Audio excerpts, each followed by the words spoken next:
When you have an easy formula to replicate, people trapped in a room, forced to play a game that decides their fate, mixed with a healthy dose of torture, people gonna replicate. Saw may not have created the torture porn genre, but it will forever be associated with it, and with that association comes knockoffs. And we're looking at 10 of them today. But will they be John Kramer's? Or more like Hoffman, pretending to be the real deal? Number 10. 1 year after Saw's final chapter came 2011's Choose, a decently budgeted entry directed by Marcus Graves, who curiously hasn't directed a single thing before this and hasn't done anything since. The game that our killer likes to play here is kidnapping people and forcing them to choose who to kill. The opener is a teenage girl forced to choose between having her mom or dad killed and then forcing her to do it herself. It has TV's Catherine Winnick and Hockney, and Fiona here is studying for her master's, even though her friends act like college freshmen. The psycho, similar to Jigsaw, doesn't want to do the acts himself, preferring to make his victims do the crimes themselves. But they all involve a choice, like this pianist who has to choose between having his fingers cut off or losing his hearing. Although he pulls out a drill, and I'm not sure how he would ruin his hearing that way. What would he do? Just drill into his ears? I mean, I can't imagine a random psycho being that precise with that, so it would probably just kill him. So who wouldn't choose fingers? He also attacks a model, which is weird because a PA was just in there with her less than a minute ago, and he said that the crew was wrapping out, which means that they're still in the building. So how on earth does no one know that this is going on?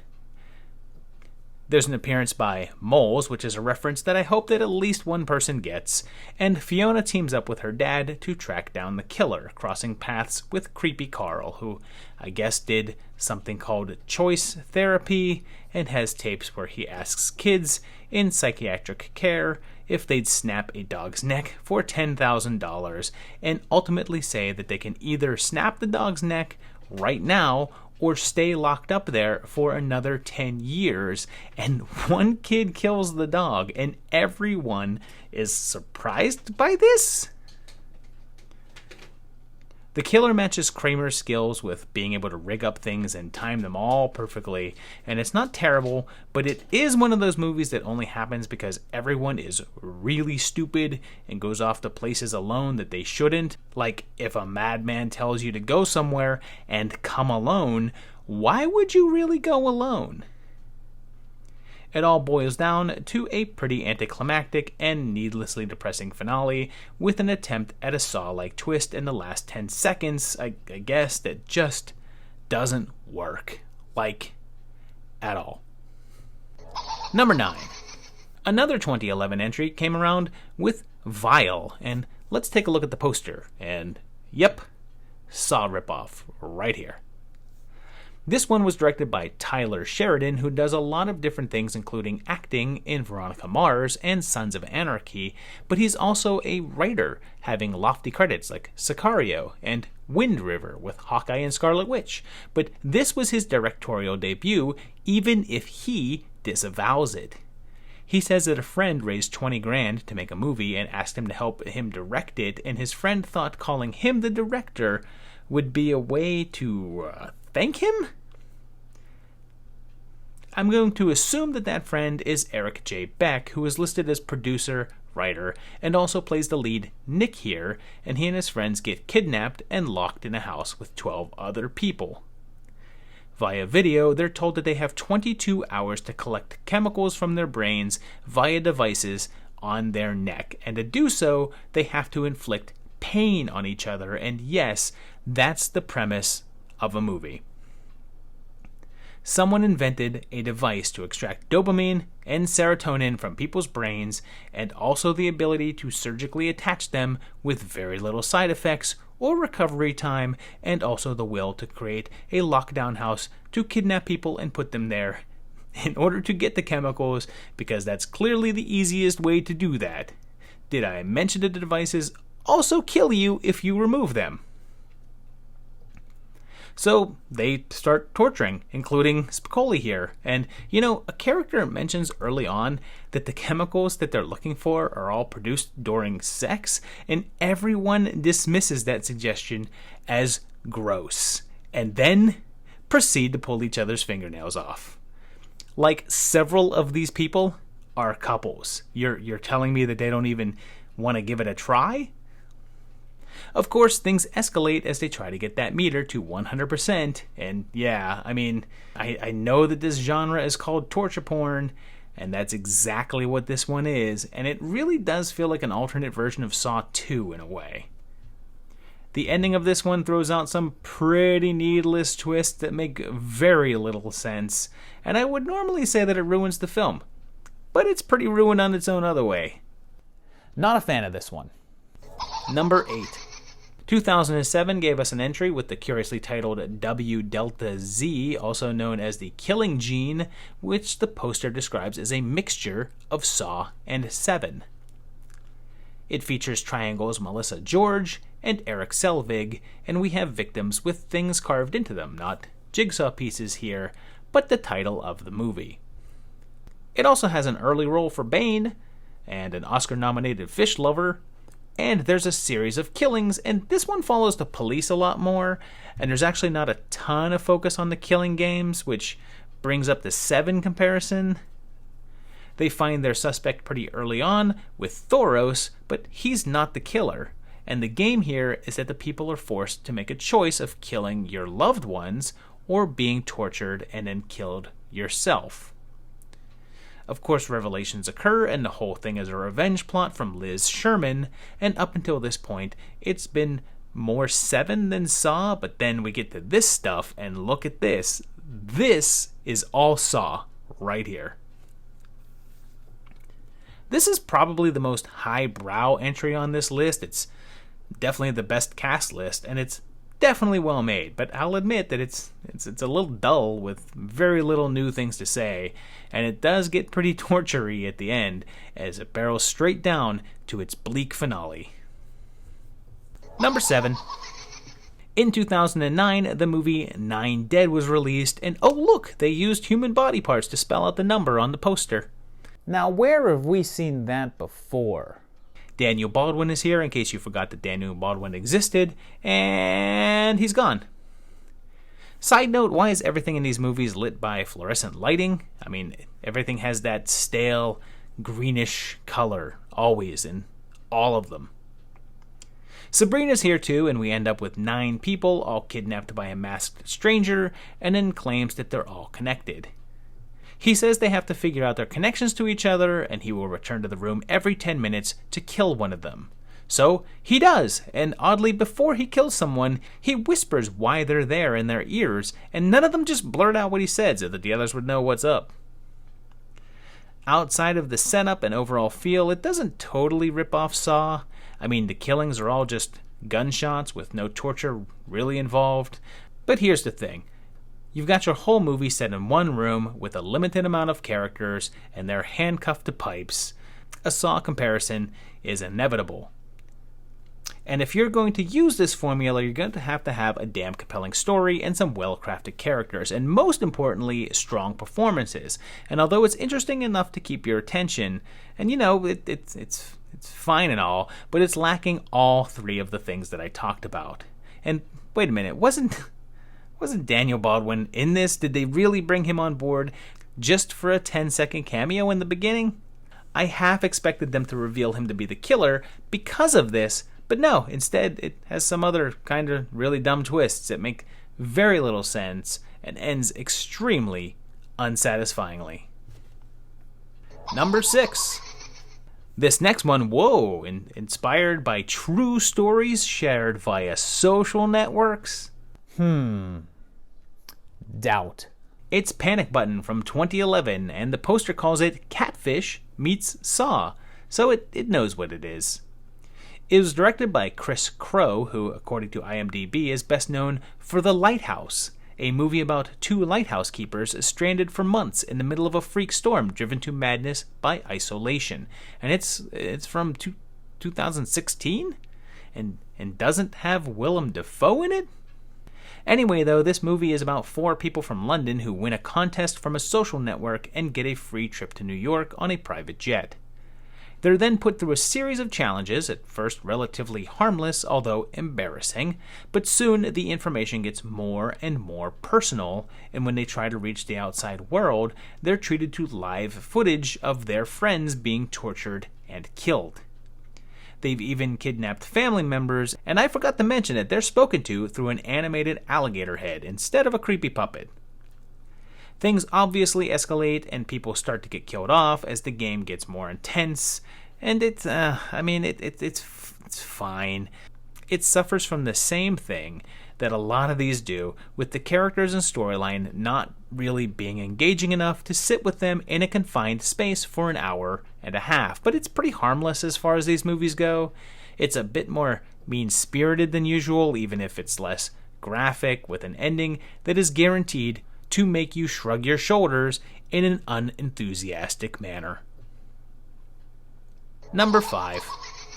Getting into the more well-known entries on the list, we have 2012's Would You Rather, which has Brittany Snow here, who has a sick brother, and then Milton Dammers is here as well, and Iris gets invited to a game, and if she wins, her brother's healthcare will be fully paid off. There's other people there, including the Crabman, Victor from the Dollhouse, Star-Lord's grandpa, a trailer park boy, and Sasha Grey. Don't pretend you don't know who she is. The Penguin's here too, and the game begins, at first doing smaller things like a vegetarian eating meat and a former alcoholic drinking wine, but then the real games begin as they're then held against their wills and things get pretty wild pretty quickly. The whole game aspect feels straight out of Saw, and the torturous choices that everyone has to make are a part of it, but it's not as graphic as you would expect, with more emphasis played on the tension than the gross outs, although there's eyeball stuff, and I hate eyeball stuff, so if you hate it too, just know that it's there. It does also share with Saw the foolish outsider trying to save everyone who is easily killed because they don't do anything that anyone with a lick of common sense would do in this situation, and the general bleakness of, well, everything about it. Number 4. So I'm including this next one, Den, in order to tell the story because it's not really a Saw ripoff, because it came out in 2001, 3 years earlier. I'm including it in order to note that there's a possibility that Saw is a direct ripoff of this film. And the filmmaker, who also plays the villain of the film, has been vocal about it.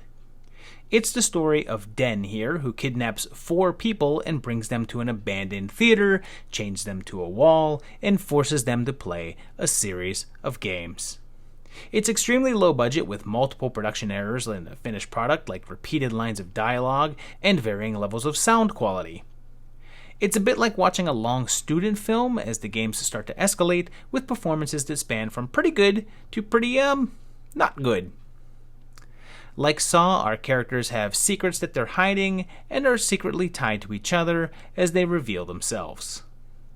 There's one of the more annoying characters in horror, with Discount Sharon Osbourne here, who I think is supposed to be sassy and smart, but comes off as the most grating person of all time with fairly cringy dialogue. I never forget a face, and I never forget a dick. Things obviously escalate, and it gets less Saw-like as it winds to its finale, and I've got to say that at about an hour and 40 minutes, it definitely wears out its welcome. So why is Saw a ripoff of this? Well, as it turns out, the film played pretty heavily on the festival circuit back in 2000 and 2001, and one of the bigger achievements it got was at the Melbourne Underground Film Festival, where the film won Best Actress and was covered in the local news. At the time, both James Wan and Lee Winnell were attending film school in Melbourne. Now, there's really no way to prove that they went to the screening, and no real connection to show that they actually saw Den and were inspired by it, but the similarities are there. And after seeing both of them, it's kind of hard to know for sure. I mean, the overlap between the two films is suspicious, but not necessarily damning, so it's possible that it was just a coincidence as well. So check it out and you decide. Number 3. So here's a curious one, but we're going to talk about 2009's The Collector, which isn't a Saw ripoff in overall tone, but we'll talk about why it's here in a minute. There's a third entry to this one coming out soon, and I plan to do a timeline on all 3 of these at some point, and I imagine that I'll get into more of the specific aspects of the movie when I do, so I'll keep it the broad strokes here. The film was directed by Marcus Dunstan and was written by him and Patrick Melton, and this was Dunstan's directorial debut, but he has also written several Saw entries, including parts 4 through 7 along with Melton. So the premise is that Arkin here has to come up with money for his ex-wife ASAP, so he tries to rob the house of a jewelry broker. But unfortunately for Arkin, his parents named him Arkin. But more than that, someone else has taken over the house, and he's rigged the entire place up with a series of complicated traps and a penchant for torture. So yeah, there's definitely some similarities overall. And if you throw in that old Saw, hey, let's make everything all green and gray toned, and yeah, it sort of feels like a ripoff on its own, but here's the other story. The film could have been a Saw entry. Apparently, Melton and Dunstan had this script in their drawer called The Midnight Man, and after Leigh Whannell left the Saw series as writer, the producers were looking for new blood and a new direction. They showed them their Midnight Man script and pitched it as a prequel to Saw, and that the film would actually be events that happened to a young version of John Kramer, obviously giving him the inspiration for traps, and insinuating that his philosophy of enjoying life after escaping a death trap would have come from his own personal experiences. They ended up not going with it, obviously, but it got them the gig writing the next couple of films, and they eventually got the script made on its own, and it's unclear which role would have been John's, whether he would have been the Arkin character or one of the children, or if the script was altered and he would have served a different role altogether, but rest assured, clone or not, this film may not have existed were it not for Saw. Number 2. And our next film is also the most recent, with 2019's Escape Room, which is familiar from the very start, with a man trying to solve a puzzle in a room while walls close in on him. So a bunch of people receive a mysterious invitation to go to an exclusive escape room, including Ben here, who was also in Would You Rather. And there's also Jason here, who, no joke, was my wife's old boss at a retail store. There's Zoe, Dale, Karen Page, and Danny. They very quickly discover that the game has deadly consequences if they lose, and look, I know this is silly, but they see the words, "You'll go down in history," and they can't figure it out, and if you've never seen this movie and I just said, "You'll go down in history," you're only thinking about one thing, and that thing is Rudolph the Red-Nosed Reindeer, but it takes them several minutes to figure that out. So yeah, they start getting killed off, and like Saw, the game players have secrets of their past that are the reasons for being placed there. And like Jigsaw, the people behind it all seem to have information about the players that they can't possibly have known without having been there. It does a decent job with making its characters likable enough, with a few exceptions, and the traps and games are engaging enough to make it pretty enjoyable, but it does really trip and fall on itself at the end. It really does have a Saw kind of feel. I mean, it's basically soft Saw without the torture porn aspect. So if you've never seen a Saw movie and you're curious about them, but don't actually want to sit through the torture porn aspect of it, then this is probably the movie for you. And it's not the only escape room movie out there. There's about 10 of them, several of them actually just called Escape Room. I'm sure I'll do a list on that soon. And then there's also a sequel coming out in the near future, so I guess we'll see if it can match Jigsaw's longevity. Number 1. Okay, I usually reserve the number 1 spot on these lists for the most enjoyable ripoff, but not for this list because 2006 gave us probably one of the most blatant of the Saw ripoffs with Are You Scared? It is such a complete robbery that I absolutely had to put it at the top spot, even if it's not totally worth watching. And it starts off right away with a scenario right out of Jigsaw's outtakes. A woman has a device strapped to her neck and has to put her face in acid because she wanted to be a model. The police are investigating a series of similar murders, and I'll be damned if they don't feel straight out of the Saw series. So, yeah, obviously, a group of people wake up in a strange factory, including the most stereotype character to ever type on a stereo. Man, what I know is I'm smoking a blunt at my house. Next thing you know, I'm in this shit hole. Of course, there's an ominous, spooky voice that explains all of the rules to them, but I guess there's one original wrinkle in that they all applied to be a part of a reality show called Are You Scared? And they think that this is now it. They then have to face a challenge that makes them face their fears that they told as a part of their audition tapes. The tests are basically saw traps, like the guy who has to remove a key from his own abdomen to stop a bomb, and the siblings who are both having drills come out their head while they hold the other one's control, and one of them has to die, all the while our villain observes on video screens. This guy has a melted face or something, and in one of the dumbest things I have ever seen, this guy has to navigate in the dark, and he briefly sees that there's a bunch of shotguns rigged up with tripwires, and he has to get through the dark room without triggering them. He sees where they're all aimed. All he would have to do is duck down low. All of the guns were aimed chest level. Just crawl on your damn hands and knees, you moron. Keep in mind that they're not forced to enter any trap rooms. There's no time limit or anything. They don't have to go where the dude wants them to. They just kinda do. Things are weird. I don't know how Laura dies. Her test was to reach into tanks full of hungry rats, while I think her hands are tied by her own intestines, and she's supposed to get the rats to chew through the intestines to untie her hands. There's of course a sort of half-hearted twist at the end that's pretty stupid, and at least this one doesn't get worse and worse as it goes on, because it's pretty maxed out with stupid from the get-go, and it's just 100% just like off-brand Saw. It's like your mom went for tricks and brought back pranks. It's like you wanted Lucky Charms and instead got marshmallow magic. You asked for Fruit Loops and instead got Fruity Rings. I should point out that there was also a sequel to this that managed to also be really bad, although it did manage to feature Tony Todd, who must have been really hard up in 2009, and Warren, but screw Warren. It's unconnected to the first one and much less Saw-inspired.